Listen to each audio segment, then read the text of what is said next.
زیارت اربعین،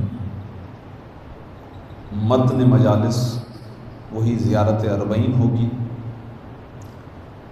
اور زیارت اربعین کے اندر جو کلمات ہیں ان کلمات کی توضیح اور تشریح آپ کی خدمت میں پیش کرنے کی سعادت حاصل ہوگی انشاءاللہ۔ اس آیت شریفہ کا انتخاب اس لیے کیا کیونکہ اس آیت شریفہ کا گہرا ربط ہے ہمارے موضوع سے۔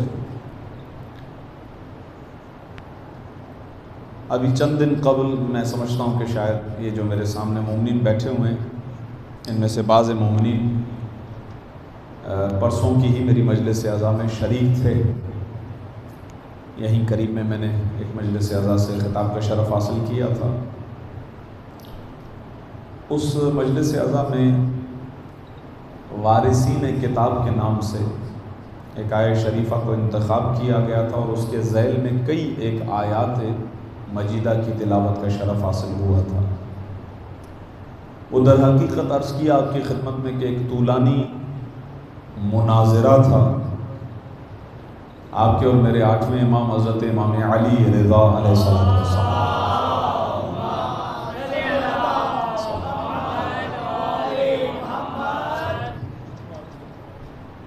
اور اس میں بات اصل میں مرکزی اور محوری یہ تھی کہ وارث کتاب کون۔ اس کے اندر امام علیہ السلام سے سوال کیا تھا مامون عباسی نے کہ وارثین کتاب پر آپ قرآن میں سے زیادہ واضح اور آشکار طور پر دلیلوں کو پیش کریں۔ تو کچھ آیات آپ کی خدمت میں پیش کی تھی، ان میں سے ایک آیت ہے، وہ یہی آیت ہے جسے سرنامہ سخن قرار دیا ہے۔ میں فقط رب دیتا ہوں، اگرچہ اس آیت کا ہمارے اس موضوع سے تعلق ہے اور اسی آیت شریفہ کے ذیل میں گفتگو اپنے موضوع سے ہوگی، لیکن چونکہ اس آیت شریفہ کے ذیل میں اس کو سمجھانے کے لیے ایک مرتبہ پھر میں اس مناظرے کے ایک حصے کا سہارا لینا چاہ رہا ہوں، اسی لیے میں نے حوالہ دیا اس مجلس اعزا کا۔ سلام علی الیاسین، یہ آیت ہے سورہ مبارکہ صافات کی آیت نمبر 130۔ سلام ہو الیاسین پر، یعنی یاسین کی آل پر، یہ ہے آیت شریفہ۔ اس آیت شریفہ کے بعد میں نے چھٹے امام کے جو کلمات آپ کی خدمت میں پیش کرنے کی سعادت حاصل کی، یہ امام کی ایک تعلیم کردہ زیارت ہے جسے زیارت الاربعین کہتے ہیں۔ اشرے کا ٹائٹل آپ کے ذہن میں ہے اربعین، اور لفظ اربعین عربی کا لفظ ہے، جمع کی شکل میں استعمال ہوا ہے یہ اربعین یعنی 40، اور ہمارے ہاں اربعین کہتے ہیں 20 صفر المظفر کو۔ یہ وہ تاریخ ہے کہ جس دن واقع کربلا کو 40 دن پورے ہو جاتے ہیں۔ اس دن کی خاص مکتب تشیع میں، مذہب تشیع کے اندر فضیلت ہے اس دن کی۔ اس دن کا اپنا ایک تقدس ہے جو انشاءاللہ میں کوشش کروں گا کہ آہستہ آہستہ ہر مجلس میں تھوڑی تھوڑی سی گفتگو اس سلسلے میں آئے، اور خود لفظ اربعین کی جو حیثیت ہے قرآن کی رو سے اور احادیث معصومین علیہ السلام کی رو سے اسے بھی پیش کرنے کی سعادت حاصل کروں گا۔ آج کی مجلس ایک لحاظ سے مقدمے کی حیثیت بھی رکھتی ہے، اور ایک طرح سے ہم اصل موضوع کے اندر داخل بھی ہو جائیں گے، تو آپ کے ذہن میں تھوڑا سا صرف یہ پس منظر ہونا چاہیے کہ اشرع اربعین میں ہمارا موضوع زیارت اربعین کا متن ہے، اور اس پوری زیارت، نہ فقط زیارت اربعین بلکہ جتنے بھی معثورہ اور غیر معثورہ ہمارے پاس زیارت نامے ہیں، وہ تمام زیارت نامے اسی آیہ شریفہ کے ذیل میں آتے ہیں۔ یہ آیہ شریفہ جو کہ ہماری مجلس کا گویا سرنامہ کلام ہے۔ سورہ مبارک صافات آیت نمبر 130، سلام علی الیاسین۔ پہلے میں آپ کی خدمت میں چاہتا ہوں کہ آیہ شریفہ کے ذیل میں خود 8ویں امام کا جو استدلال ہے اسے میں آپ کی خدمت میں پیش کروں اور اس کے بعد ہم اگلے مرحلے میں گفتگو پڑھیں۔ پس منظر گفتگو ابھی میں نے مختصراً عرض کر دیا، اس میں زیادہ تفصیل میں نہیں جانا چاہتا کہ شہر مرو میں مامون عباسی کا دربار ہے اور اسی دربار کے اندر امام نے ایک مناظرہ کیا ہے، امام نے ایک گفتگو فرمائی ہے اور بڑی کمال کی گفتگو ہے۔ موضوع گفتگو یہ تھا کہ اہل بیت، آل رسول، عطرت طاہرہ یہ امت پر برتری رکھتے ہیں، امت پر فضیلت رکھتے ہیں۔ یہ ہمارا عقیدہ ہے، اس میں ہم ظاہر ہے کہ کسی شش و پنج میں مبتلا نہیں ہیں۔ یہ واضح اور صریح عقیدہ ہے کہ بعد رسول افضل ترین مخلوق کائنات حضرات آل محمد علیہ الصلوۃ والسلام ہیں۔ درود ہدیہ کیجیے گا محمد و آلہ، اللہم صلی علی۔ تو آپ کے ذہن میں یہ عقیدہ محفوظ رہے، اور یہ جو میں نے لفظ عقیدہ استعمال کیا ہے، جب زیارت پر گفتگو شروع کریں گے ہم انشاءاللہ تو تھوڑا سا بات عقیدے کی آئے گی، تو وہ بھی انشاءاللہ عرض کروں گا آپ کی خدمت میں۔ تو مامون نے سوال کیا کہ صریح واضح آیات ہیں جو اس بات پر دلالت کریں کہ اہل بیت اور عطرت اور آل امت پر فضیلت رکھتی ہے اور برتری رکھتی ہے، ایسی کوئی آیت ہے؟ تو امام نے جو آیات پڑھی ان میں سے ایک آیت یہ تھی، سلام علی الیاسین۔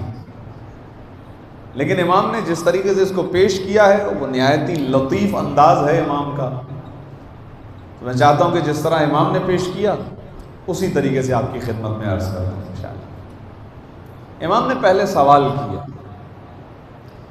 کہ یہ بتاؤ کہ قرآن میں پروردگار عالم نے ارشاد فرمایا یاسین والقرآن الحکیم انک لمن المرسلین علی صراط مستقیم۔ یہاں تک امام نے آیات کی تلاوت کی، پھر امام نے سوال کیا کہ تم بتاؤ ہمیں یہ کہ اس آیت میں، ان آیات میں یہ جو لفظ یاسین آیا ہے، اس یاسین سے کون مراد ہے؟ یاسین کس کی طرف اشارہ ہے؟ جو میرے سامنے مومنین بیٹھے ہیں ماشاءاللہ قرآن سے آشنا ہیں کہ یہ حروف مقطعات یا حروف مقطعات میں شمار کیے جاتی ہے آیت یا اور سین، اور اس کی کئی ایک تفاسیر ہیں، اور کئی ایک تفاسیر کو بیان کرنے کے بعد بھی ہمارے مفسرین یہی کہتے ہیں کہ یہ جو حروف ہیں یہ خدا کے رازوں میں سے خاص راز ہے کہ جن کا علم یا خدا کے پاس ہے یا خدا والوں کے پاس ہے، یعنی محمد و آل محمد کے پاس۔ لہذا اس کے حقیقی راز تو اس وقت کھلیں گے جب ہمارے مولا حضرت حجت ارواحنا الفدا اللہم صلی علی محمد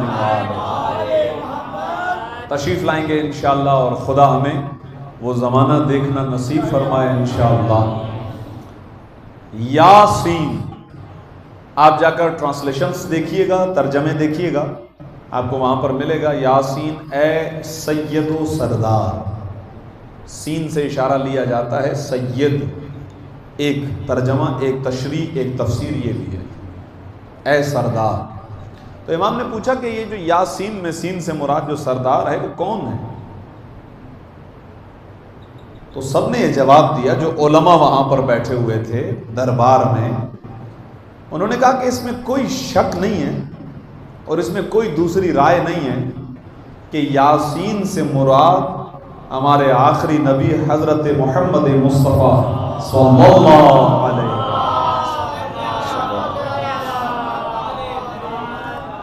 ختمی مرتبت کی ذات گرامی ہے، اس میں کوئی شک نہیں ہے۔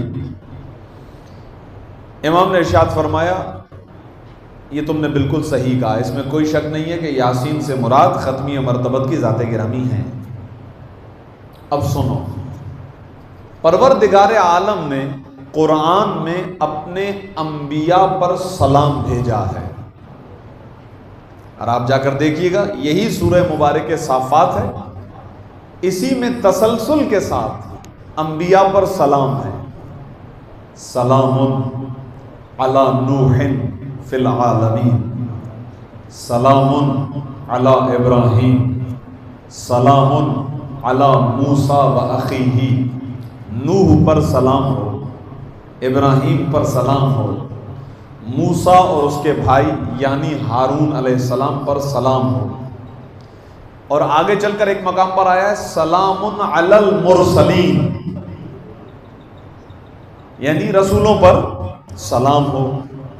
یہ 4 آیتیں پڑھنے کے بعد امام نے ارشاد فرمایا تم نے ملاحظہ کیا کہ ان آیات میں پروردگار عالم نے براہ راست اپنے رسولوں پر اور اپنے انبیاء پر سلام کیا ہے، لیکن قرآن میں کسی بھی مقام پر پروردگار نے نوح کی آل پر سلام نہیں کیا ہے، اور فرمائیے گا ابراہیم کی آل پر سلام نہیں کیا ہے، موسیٰ اور اس کے بھائی کی آل پر سلام نہیں کیا ہے، انبیاء کی آل پر سلام نہیں کیا ہے، لیکن اسی قرآن میں اسی سورہ میں پروردگار عالم نے سلام علی الیاسین کہہ کر محمد کی آل یعنی آل رسول پر سلام بھیجا ہے۔ ماشاءاللہ، محمد محمد وآل محمد وعجل فرج۔ لہذا امام علیہ السلام کے اس استدلال کے ذریعے سے واضح ہوا کہ السلام سلام علی الیاسین میں الیاسین سے مراد آل محمد ہے، اطرت محمد ہے، اہل بیت محمد ہے، آل رسول ہے۔ یہ واضح ہوا ہے اس استدلال کے ذریعے سے جو امام نے فرمایا۔ خوب ابھی ماشاءاللہ جیسے ہی میں نے نام لیا آپ نے درود بھیجا، خود درود کی آیت قرآن میں واضح لفظ علی النبی ہے، جیسے ہی آیا ان اللہ و ملائکتہ یصلون علی النبی، تو آپ کی خدمت میں عرض کروں آپ اور میں تو ٹھیک ہے عربی نہیں جانتے، لیکن اس زمانے میں جو اللہ کے رسول کے ساتھ اٹھتے بیٹھتے تھے وہ اہل عرب تھے، عربی زبان جانتے تھے، لیکن اس کے باوجود بہت ساری آیات جب نازل ہوا کرتی تھیں اور وہ اپنے طور پہ ان آیات کا معنی لینے جاتے تھے تو وہ اشتباہ کرتے تھے، غلطی کرتے تھے۔ ایک آیت یا نہیں کئی آیات ہیں کہ جن کے وہ معنی نہیں سمجھ پائے، وہ اپنے طریقے سے عمل کرتے تھے، پھر رسول اللہ ان کو بلاتے تھے اور کہتے تھے کہ تم یہ جو عمل کر رہے ہو یہ اس طریقے سے نہیں ہوگا، اس طریقے سے ہوگا۔ اگرچہ عربی وہ جانتے تھے، لیکن عربی جاننے کے باوجود، قرآن کی آیتوں کے نازل ہونے کے باوجود قرآن سے کیا معنی لینا چاہیے اس میں وہ اشتباہ کرتے تھے۔ اب یہ جو میں بات کہہ رہا ہوں یہ میں بات اس لیے نہیں کہہ رہا ہوں کہ چونکہ میں اہل بیت کا ذکر کرنے والا ہوں ہم تشیع سے تعلق رکھتے ہیں، نہیں، آپ جا کر شان نزول اور سبب نزول، معذرت کے ساتھ رات کے وقت یہ خوش گفتگو میں ہمیشہ کہتا ہوں کہ نہیں کرنی چاہیے جب دیر ہو جائے، لیکن بہرحال اب بات اب چھڑی ہے تو انشاءاللہ آپ بھی سماعت فرمائیے۔ شأن نزول اور سبب نزول یہ قرآنیات کے چیپٹر میں ایک موضوع ہے، ایک ٹاپک ہے، شأن نزول۔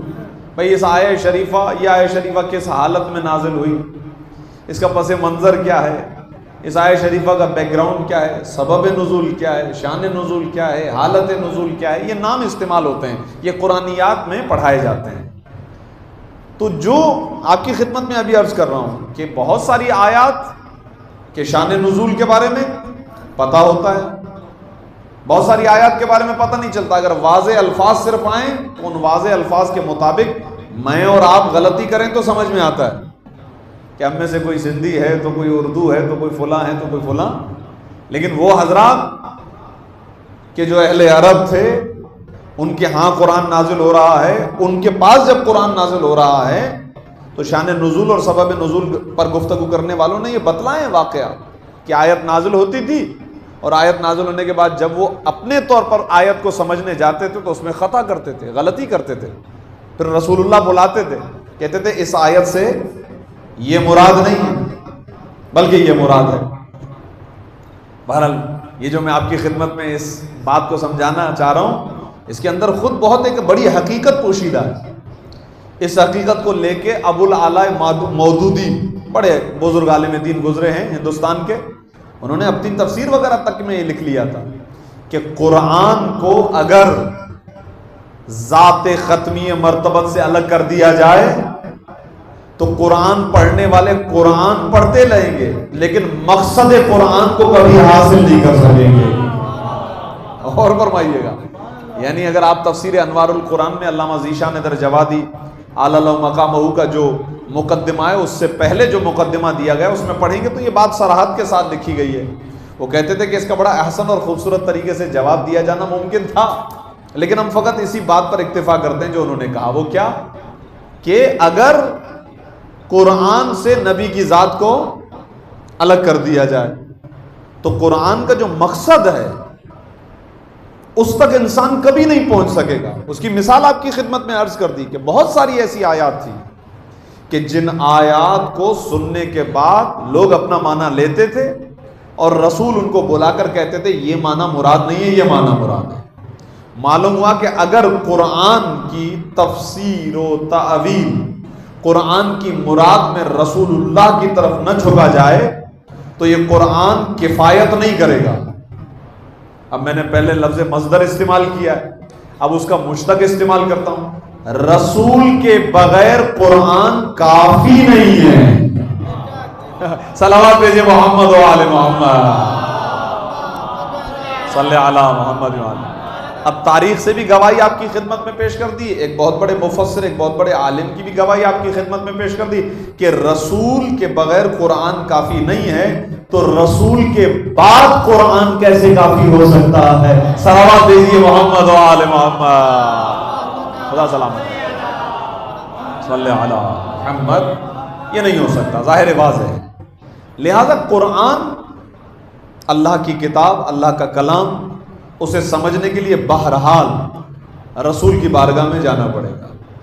تو سلام علی الیاسین، جب 8ویں امام نے اس آیہ شریفہ کے ذریعے سے یہ ثابت کیا بھرے دربار میں کہ اللہ نے آل رسول پر سلام کہلوایا ہے، آل رسول پر سلام بھیجا ہے، تو بعد میں مامون نے بھی ایک جملہ کہا اور اس کے بعد وہاں پر بیٹھے ہوئے علماء نے بھی جملہ کہا جو بڑی گواہی ہے۔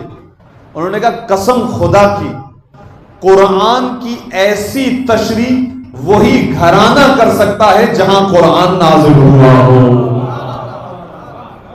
یہ ایک واضح بات ہے، ایسی تشریح کوئی نہیں کر سکتا۔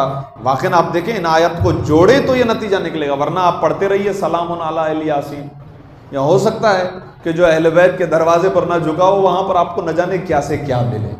خوب آپ کی خدمت میں عرض کر رہا تھا، سلام، خدا نے یاسین کی آل یعنی ختمی مرتبت کی آل پر سلام کہا ہے، اور اسی آل کے نہایت ہی مقدس، عظیم اور مرکزی، میں مرکزی اس لیے کہہ رہا ہوں کہ خود اہل بیت کی نگاہ میں وہ ہستی مرکزی ہستی ہے، سرکار سید الشہداء حضرت امام حسین ابن علی علیہ السلام، اللہم صلی علی۔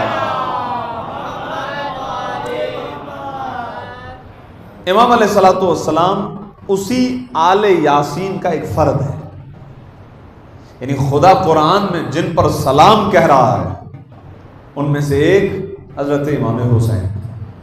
یہی وجہ ہے کہ ہم بچپن سے رسول اللہ کے بعد جن کو حجت خدا مانتے ہیں، جن کو منصوص من اللہ امام مانتے ہیں، ہم ان کے ساتھ لگاتے ہیں علیہ السلام۔ لوگ کچھ لگائیں، ہمارا اس سے سروکار نہیں ہے، میں آپ کی خدمت میں ہماری تعلیمات پیش کر رہا ہوں، جو ہماری تربیت ہے، جو ہمیں اہل بیت کے گھرانے سے ملا ہے، وہ عرض کر رہا ہوں آپ کی خدمت میں، اور اس کی ایک دلیل یہ آیت بھی بن جائے گی۔ سلام علی الیاسین. یہ آیت دلیل بن جائے گی اس بات پر کہ ہم جو ائمہ معصومین کے ساتھ ناموں میں علیہ السلام لگاتے ہیں تو یہ ہم اپنی طرف سے کچھ نہیں کرتے، بلکہ ہم ان پر علیہ السلام کے ذریعے سے سلام اس لیے کرتے ہیں کیونکہ خود خدا ان پر سلام بھیجتا ہے. صلوات بھیجے محمد و آل محمد، صلی علی محمد و آل محمد وعجل فرج. اب عزیزان گرامی قدر، میں نے عرض کیا کہ متن زیارت الاربعین،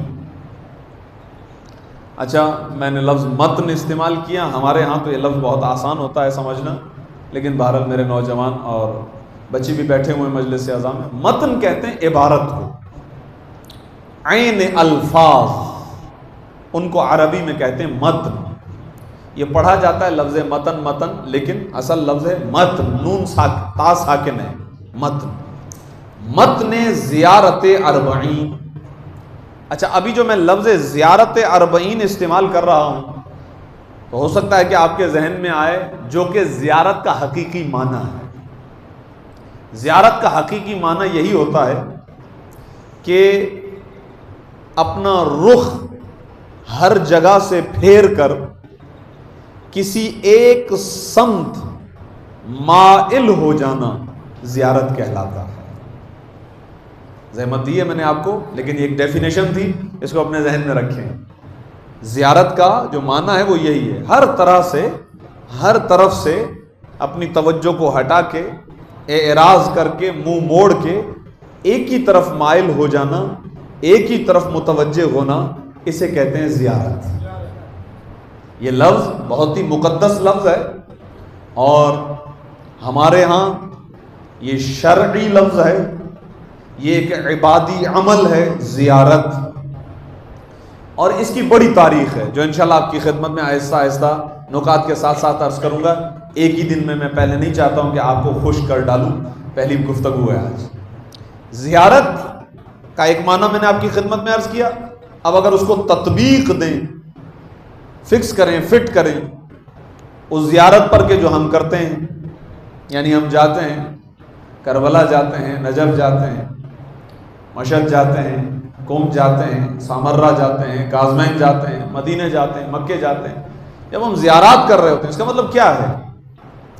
اگر آپ جائیے، ایک مستقل کتاب ہے جو زیارات کے چیپٹر پر لکھی گئی ہے، نام ہے کامل الزیارات. کامل الزیارات عربک کے اندر ہے، اس کا ٹرانسلیشن ہو چکا ہے. یہ نہایت ہی معتبر کتاب ہے، یعنی ہمارے بزرگ علماء اور مراجعین نے اس پر اعتبار کی سند لگائی ہے کہ یہ نہایت ہی معتبر ترین کتابوں میں سے ایک کتاب ہے کامل الزیارہ.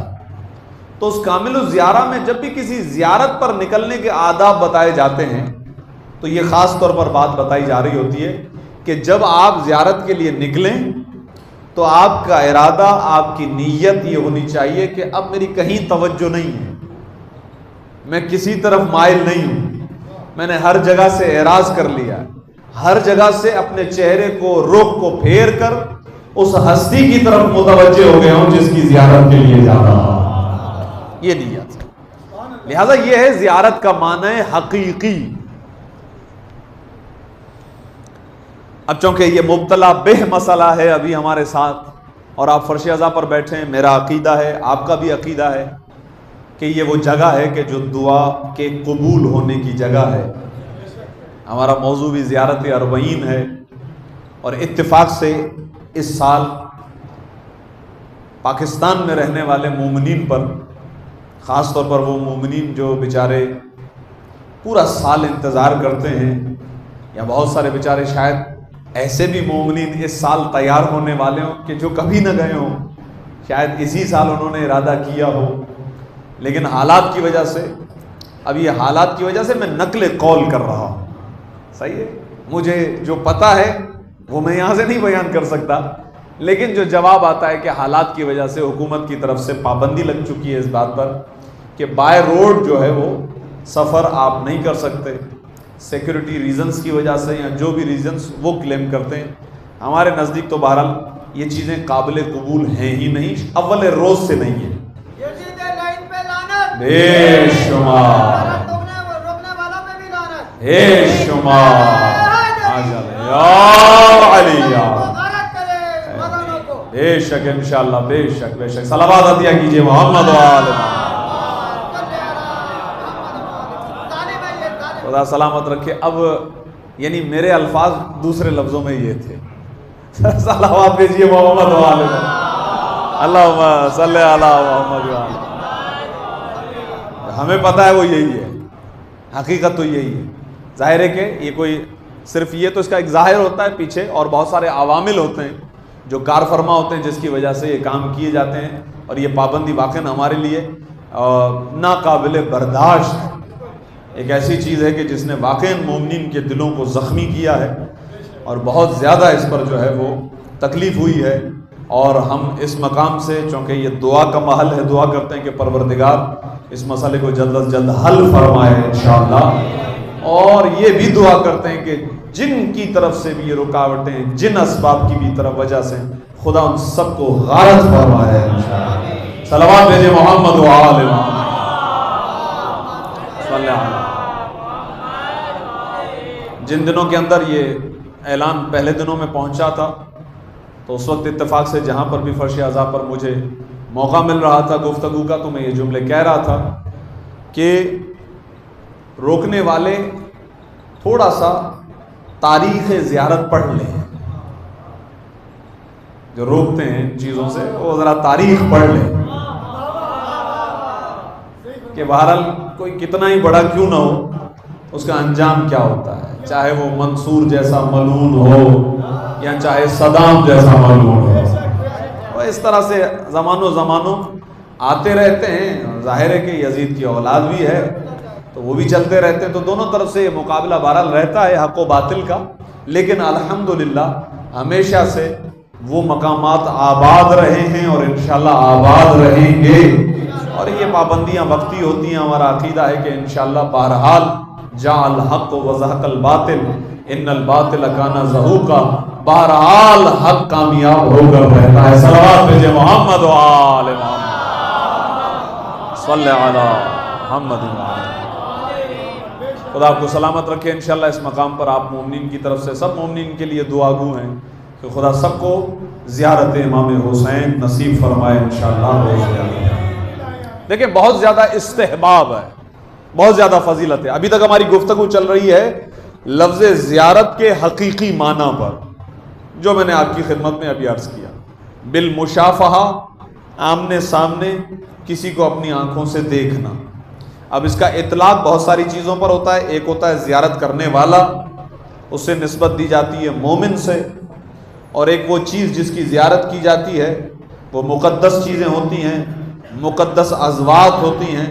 اس کے لیے ضروری نہیں ہے کہ وہ شخص زندہ ہو، چاہے اس دنیا سے چلا بھی جائے، اس کے باوجود اس کے مقدسات کی ایک جو احترامی ہوتی ہے اسی احترامی کے ذیل میں اس کی زیارت کی جاتی ہے. اسی لیے آپ جاتے ہیں کربلا، آپ جاتے ہیں خانہ کعبہ تو آپ کہتے ہیں خانہ کعبہ کی زیارت کی. خانہ کعبہ کوئی انسان نہیں ہے لیکن چونکہ وہ منسوب ہے خدا سے تو وہ مقدس ہو جاتا ہے. اسی طرح ہر وہ شے جو نسبت رکھتی ہے وہ مقدس ہوتی جاتی ہے. اور اس کے تقدس اور احترام اور عظمت اور احترام کی وجہ سے آپ جاتے ہیں بالمشافہہ اسے دیکھنے کے لیے. اس عبادی عمل کو زیارت کہا جاتا ہے. یہ زیارت کا حقیقی معنی ہے، یہ آپ کے ذہن میں ہونا چاہیے. اب آئیے آپ کی خدمت میں عرض کروں کہ ہم میں سے یقیناً بہت سارے ایسے مومنین ہیں. عقیدت کے 2 جملے بھی کہنے کی اجازت مجھے دیجیے کہ واقعاً ہم جسمانی طور پر مادی مسائل کی وجہ سے جا نہیں پاتے ہیں، لیکن حق اور سچ یہی ہے کہ ہمارا دل اور روح ہمیشہ وہی رہتا ہے. عقیدت ہماری ایسی ہے. اور جو واقعاً ائمہ معصومین کی معرفت رکھتے ہیں جب وہ زیارت کے لیے جاتے ہیں، اب یہ جملہ آ گیا تو عرض کر دیتا ہوں، کامل الزیارات میں زیارت کے قبول ہونے کی ایک تاثیر یہ ہے کہ جب آپ زیارت کرنے جائیں اور جیسے ہی اس زری پر نگاہ پڑے اور آنکھوں سے آنسو بہ جائیں تو یہی زیارت کی قبولیت کی نشانی ہوا کرتی ہے. یہ علامت ہے کہ زیارت قبول ہو جاتی ہے. جیسے ہی نگاہ پڑے قبر مطہر پر جیسے نگاہ پڑے زیارت زری ہے مقدس پر تو آنکھوں سے آنسو بہ جاتے ہیں. یہ معرفت کی بھی نشانی ہے. پھر جب آپ زیارت کرتے ہیں اور آہستہ آہستہ آپ کے دن ختم ہوتے جاتے ہیں کہ اب آپ کو واپس جانا ہے, اب آپ کے دل کی جو حالت ہوتی ہے, اب آپ نکلنے والے ہوتے ہیں تو اب آپ کہتے ہیں کہ آخری مرتبہ ہو آؤں. بار بار جا رہے ہوتے ہیں. رات کو ہی میں نے بہت سارے ایسے مومنین کے سے سنا بھی ہے, میں خود بھی جب بھی گیا ہوں تو میں نے اس چیز کو مشاہدہ کیا ہے کہ سارا سامان وغیرہ جلدی سے رات کو باندھ کے جا کے بیٹھ جاتے ہیں. جو آخری وقت جس وقت گاڑی نکلے گی اسی وقت زری سے جدا ہوں گے, جتنا زیادہ ممکن ہو سکے اپنے آپ کو زری کے برابر میں بیٹھائے رکھیں. یہ عقیدت ہے. اور جب اس وقت اس جگہ سے جدا ہو رہے ہوتے ہیں تو گویا ایک عجب کیفیت ہوتی ہے دل پر. اگرچہ ہمارے پاس روایات ہیں کہ جدا ہو جاؤ. انشاءاللہ آگے کی مجلسوں میں ذکر کروں گا اس نقطے کی طرف کہ ایسا کیوں کہا گیا, وہ ایک الگ چیز ہے. کیونکہ بہرحال فرقت میں محبت ہے. ایک جملہ کہہ کے آگے بڑھ جاتا ہوں. فرقت میں محبت ہے بہرحال, لیکن آپ زیارت کر چکے ہیں, اسی لیے میں اس حساس پہلو کی طرف گیا ہوں کہ جب آپ جدا ہو رہے ہوتے ہیں تو اس وقت دل کی کیسی حالت ہوتی ہے کہ کاش کبھی جدا نہ ہوتے, پر یہیں رہ جاتے. یہ جنت کا سما ہے. اس روحانیت اور معنویت کو آپ کا دل محسوس کرتا ہے, آپ کا قلب محسوس کر رہا ہوتا ہے اس حقیقت کو. لہذا یہ وہ تکلیف ہے کہ جس سے مومنین بہرحال گزرتے ہیں کہ جا نہیں پاتے. بہت سارے مومنین کو اللہ نے یہ توفیق دی ہے, ہر سال جاتے ہیں, لیکن بہت سارے مومنین اپنے معاشی مسائل کی وجہ سے, اپنے مادی مسائل کی وجہ سے, اپنی دنیاوی مسائل کی وجہ سے اتنا زیادہ ان کے پاس وسائل زندگی نہیں ہے کہ ہر سال جا سکیں, یا مثلا وہ جاب ایسی کرتے ہیں, نوکری ایسی کرتے ہیں, کام ایسی جگہ پر کرتے ہیں, بال بچے پالنے ہیں, گھر کے مسائل ہیں, نہیں جا سکتے. تو دیکھیے آپ کی خدمت میں عرض کروں کہ خدا جس طرح خود کریم ہے, اسی طریقے سے اس نے اپنے خاص بندوں کو بھی اپنی صفت کرامت کا مظہر بنایا ہے. خدا سلامت رکھے. آپ اپنی صفت کرامت کا مظہر بنایا ہے. کیا کہنا چاہ رہا ہوں میں, جس طرح وہ کریم ہے, یہ کریم ہے. اور ایک نہیں کئی روایات کا ایک خلاصہ, روایات فردن فردن آگے والی مجلسوں میں, ایک روایت کا ایک خلاصہ لبے لباب, کہ اب میں زیارت کے حقیقی معنی کو تو حاصل نہیں کر سکتا. جا سکتا تھا لیکن فرض کریں اس سال پابندی لگ گئی مثال کے طور پر, اب نہیں جا پا رہا ہوں, اب میرا دل شکستہ ہے, یا ویسے ہی نہیں جا پا رہا ہوں. تو ایسے لوگوں سے بھی ہمیں ائمہ معصومین کا کلام ملا ہے کہ امام نے پوچھ لیا کہ تم میرے جد کی زیارت کو جاتے ہو, یعنی امام حسین کی زیارت جاتے ہو؟ مولا نہیں جا پاتا. اب ریزنز ہر روایت میں الگ الگ ہے. مولا دور رہتا ہوں, مولا میرے گھر کے مسائل ہیں, مولا ڈیوٹی کرتا ہوں, جو بھی ہے اس ریزنز کو انشاءاللہ بعد میں نہیں جا پاتا ہوں مولا. اب مولا پوچھ رہے ہیں ہفتے میں ایک مرتبہ, 15 دن میں ایک مرتبہ, مہینے میں ایک مرتبہ, 6 مہینے میں ایک مرتبہ, سال میں. ابھی ہم فرض کر رہے ہیں نا ایک ایسے شخص کو جو جا ہی نہیں پاتا ہے بیچارہ, مسائل ہی ایسے, مولا بھی جانتے ہیں لیکن بار بار مولا پوچھ رہے ہیں. یہ پوچھنا بتلا رہا ہے حق حسین ابن علی کا یہ ہے کہ بار بار جانا چاہیے. یہ بار بار پوچھنا, ہفتے میں, 15 دن میں, 1 مہینے میں, 6 مہینے میں, سال میں ایک مرتبہ, یہ بار بار یہ مولا کہہ رہیں گے اتنے ٹائم کے بعد جاتے ہو, یعنی بار بار جاؤ. ایک چیز. دوسری, اچھا نہیں جا پا رہا, اب یعنی اب یہ نہیں جا پا رہا میں ہم سارے آ جائیں گے جو ابھی یہاں بیٹھے ہوئے, آج 10 صفر المظفر ہے, ممکن ہے کہ آپ میں سے کوئی مومن تیاری کر چکا اور وہ جائے, انشاءاللہ اسے مولا نصیب فرمائے. لیکن اب ہم بات کرتے ہیں ہماری کہ جو ہم نہیں جا پائیں گے. تو میں نے عرض کیا کہ وہ بھی کریم ہے, اس کے بندے بھی کریم ہیں. لہذا امام علیہ الصلوۃ والسلام نے ایسے شخص کے لیے کہ جو نہیں جا پاتا, اپنے آپ کو زیارت کے حقیقی معنی سے ملتبس نہیں کر سکتا, وہاں جا کر ذریعہ مقدس کو براہ راست چھو نہیں سکتا, دیکھ نہیں سکتا, اپنے گھر میں بیٹھا ہوا ہے, مولا نے کہہ دیا مایوس ہونے کی ضرورت نہیں ہے. یہ ہے اصل بات جس کی طرف ہمیں آنا ہے, مایوس ہونے کی ضرورت نہیں. آپ اب یہ میرے الفاظ ہیں, آپ کا ربط ہے دل سے، آپ کا ربط ہے وہ دل سے، لہذا آپ اگر آپ کے بس میں ہوتا ضرور جاتے نا، جس کے بس میں ہوتا ہے وہ کوشش کرتا ہے پہنچنا ہے، بھائی کسی بھی صورت میں پہنچنا ہے اربعین، اسے سکون ہی نہیں آتا جس نے اربعین کا مزہ چکھا ہو ایک مرتبہ، یعنی ان زحمتوں کے اندر بھی مزہ ہے۔ آپ دیکھ لیجئے گا ہمارے نوجوان جو گھروں میں ہوتے ہیں، ان کو گھر والے جب کام کہتے ہیں تو کیسی بیزاری کا اظہار کرتے ہیں، آپ نے دیکھا، یہ بالکل ایک ریئلٹی ہے۔ والدہ یا والد کام کر رہے تھے، بیٹا برابر میں گلی ہے، گلی سے یہ فقط دکان ہے، یہاں سے سودا لے کر آ جاؤ، یعنی پہلے نمبر کے سست، یہ بالکل ایک ریئلٹی ہے۔ آپ نے دیکھا، بالکل 2-4 قدم چلنے کے لیے آمادہ نہیں ہوں گے، اٹھ کے ایک گلاس پانی نہیں پیئیں گے، یہ ریئلٹی ہے۔ بہت سارے افراد اس طریقے کے ہوتے ہیں، اپنا کام بالکل نہیں کرتے، اٹھ کر گلاس نہیں پانی پی سکتے۔ آپ جا کر دیکھیے گا نجف سے کربلا،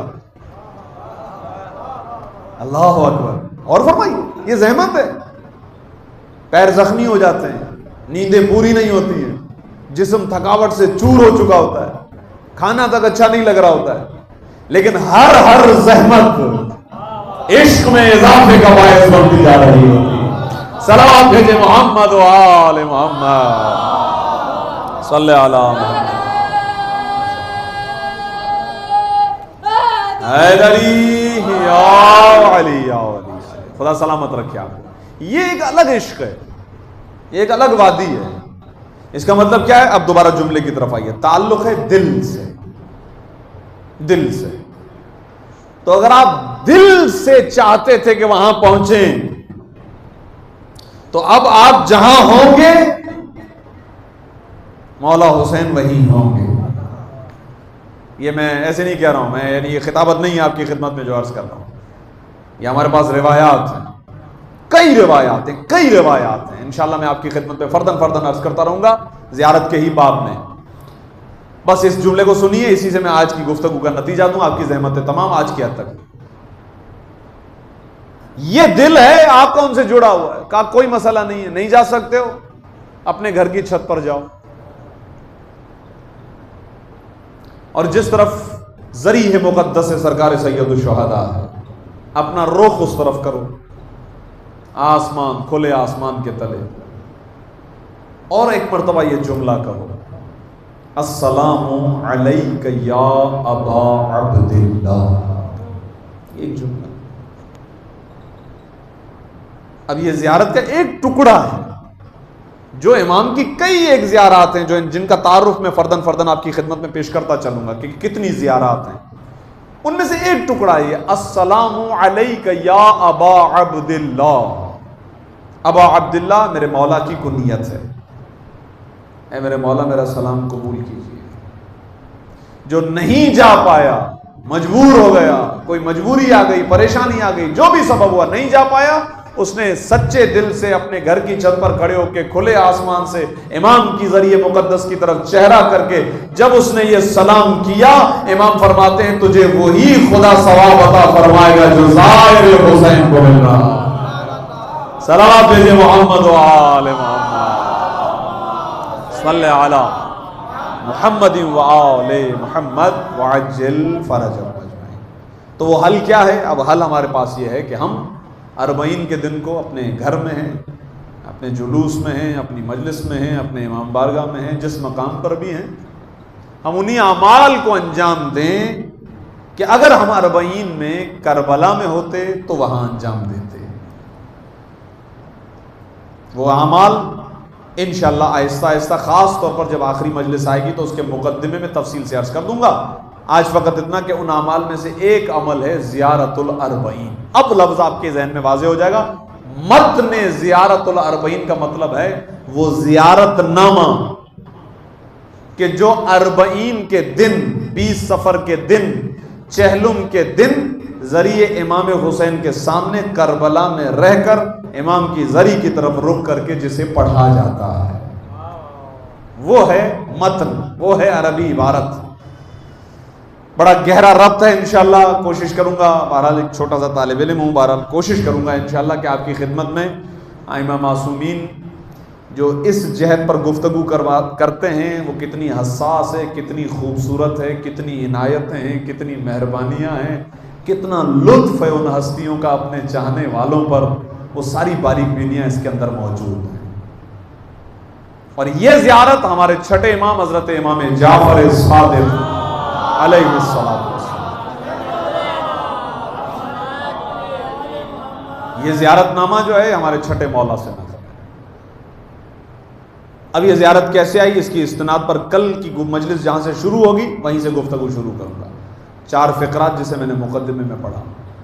السلام علیک یا ولی اللہ، اے اللہ کے ولی آپ پر میرا سلام ہو، وحبیب ہی، اور اے اللہ کے محبوب آپ پر میرا سلام ہو۔ السلام علیک یا خلیل اللہ و نجیب، میرا سلام ہو آپ پر اے اللہ کے سچے دوست، یہ حسین ابن علی پر سلام ہے، و نجیب ہی، اور اللہ کے برگزیدہ پسندیدہ۔ السلام علیک یا صفی اللہ وابن صفیہ، میرا آپ پر سلام، آپ کون ہیں؟ صفی اللہ، اللہ کے پسندیدہ ہیں آپ، وابن صفیہ ہی، اور آپ اس کے بیٹے ہیں جو خود اللہ کا پسندیدہ ہے۔ امیر المومنین کے فضائل میں ہے السلام علی الحسین المظلوم الشہید، میرا سلام ہو اس ہستی پر کہ جو حسین ہے۔ کون حسین؟ جو مظلوم ہے۔ کون حسین؟ کہ جو شہید ہے۔ السلام علی اسیر القربات، میرا سلام ہو اس امام پر کہ جو مشکلات تنگیوں میں گھرا ہوا تھا۔ السلام علی اسیر القربات و قتیل العبرات، میرا سلام ہو اس ہستی پر کہ جو سختیوں میں نرغہ اعداء میں گھرا تھا۔ میرا سلام ہو اس پر کہ جسے رلا رلا کر مارا گیا۔ خدا آپ کے پرسے کو قبول فرمائے۔ یہ غم ایام غم ہیں، یہ تو صدقہ ہے ان ہستیوں کا کہ ہمیں یہ کچھ سیکھنے کو ملتا ہے، ورنہ اصل یہ دن رونے کے دن ہیں، مظلومیت اہل بیت کے دن ہیں۔ اور میں نے زیارت کے جملے میں سرکار سید الشہداء کا ایک جملہ پڑھا ہے، تو میں چاہتا ہوں کہ سرکار سید الشہداء کی مصیبت سے آغاز ہو ان مجالس اعزا کا۔ کون حسین؟ السلام علی قتیل العبرات، قتیل بمعنی مقتول ہے، گفتگو آئے گی انشاءاللہ، اب تو فقط ربط مصائب کے لیے 2 فکرے۔ عبرات کہتے ہیں آنسوؤں کو، یعنی جو رولا رولا کر مارا گیا۔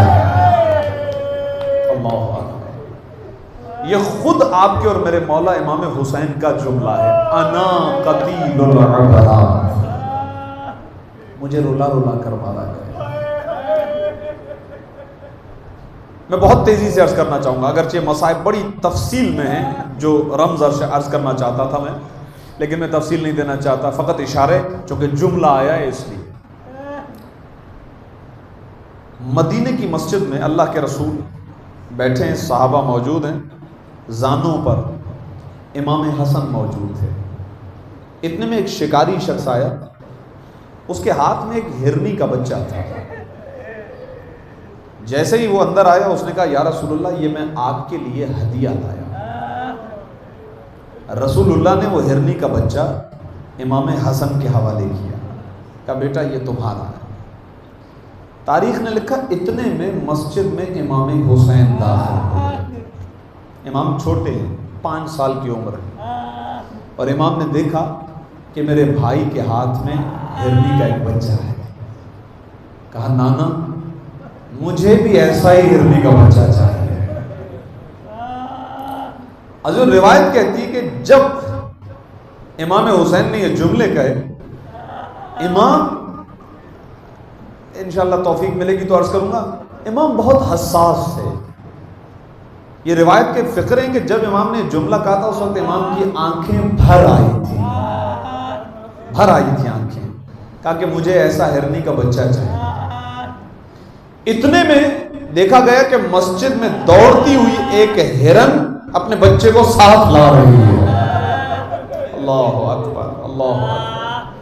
اور رسول اللہ کی خدمت میں پہنچی اور اپنی ہرنی کے بچے کو آگے بڑھایا اور فصیح عربی زبان میں اسے ہرن نے کلام کیا.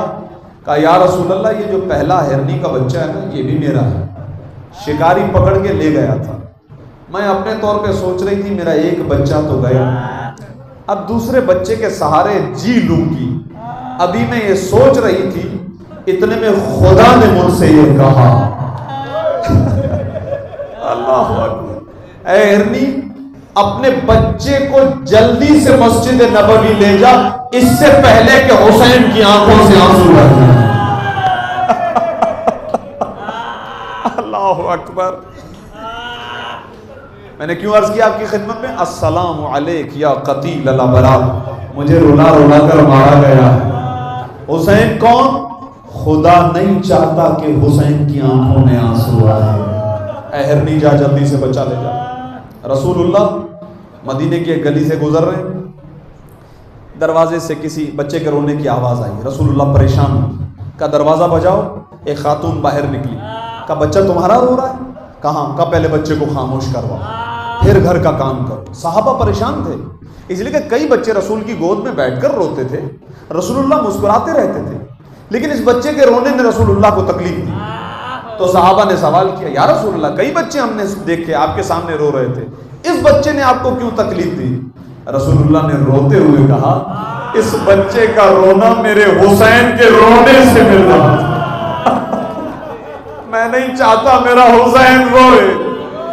یعنی اللہ کے رسول نہیں چاہتے میرا حسین روئے. اللہ اکبر. اذان گرامی خدا، شب ضربت امیر المومنین، سب اولاد ساتھ ہے.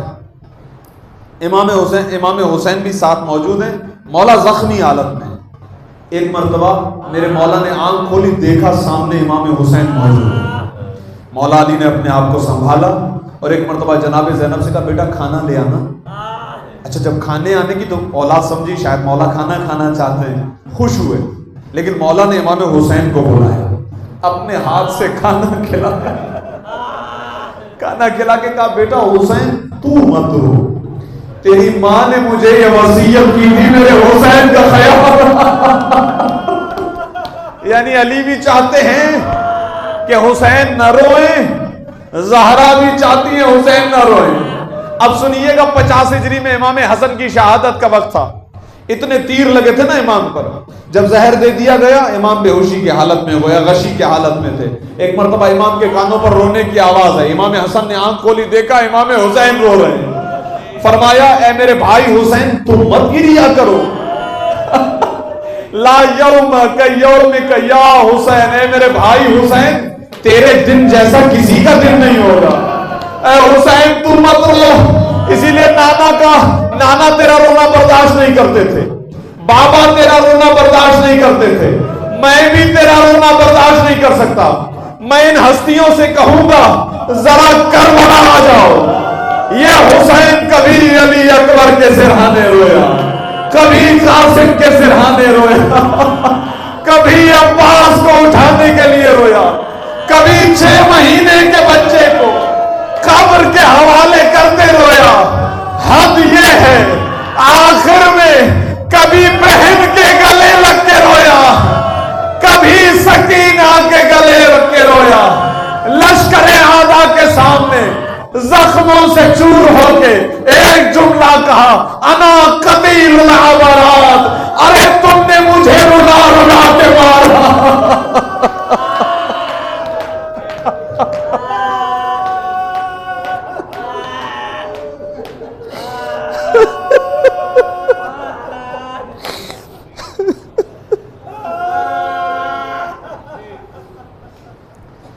الا ولعنۃ اللہ على القوم الظالمين وسيعلم الذين ظلموا أي منقلب ينقلبون. خدایا ان آنسوؤں کا واسطہ، حسین ابن علی کے حق کا واسطہ، اس عبادت کو اپنی بارگاہ میں قبول فرما. بانیان کی جانب سے عشرہ اربعین کا اہتمام کیا گیا ہے. پروردگار حضرت حجت کی جانب سے انہیں بہترین اجر عطا فرما. اس مسجد و امام بارگاہ کو اس ذکر خیر کے صدقے میں تابع قیامت شاد و آباد فرما. تمام مومنین، بزرگان، نوجوان، بچے جو شریک ہوئے، ان کا شریک ہونا اپنی بارگاہ میں قبول فرما. پروردگار وہ مومنین کہ جو زیارت کی آس لیے ہوئے تیاری میں بیٹھے، خدایا انہیں زیارت امام حسین نصیب فرما. ان کے صدقے میں ہمیں بھی مولا کی زیارت نصیب فرما. پروردگار اس سلسلے میں جو رکاوٹیں ہیں انہیں دور فرما. ظالموں کا خاتمہ فرما. دنیا میں جہاں جہاں ظلم ہو رہا ہے، بالخصوص اہل غزہ و فلسطین، پارا چنار کے مومنین، کراچی کے حالات ہیں، اور دنیا میں جہاں جہاں ظلم و ستم ہے، خدایا مظلومین کی حفاظت فرما، ظالموں کو نیست و نابود فرما. مجلس اعزا بطور پرسہ امام زمانہ کی خدمت میں ہم پیش کر رہے تھے. ہمارے مولا کو ہم سے راضی و خوشنود فرما، امام کے ظہور میں تعجیل فرما، اور ہمیں اپنے مولا کے اعوان اور انصار خاص میں شمار فرما. ربنا تقبل منا انک انت السمیع العلیم وتب علینا انک انت التواب الرحیم. ماتم حسین.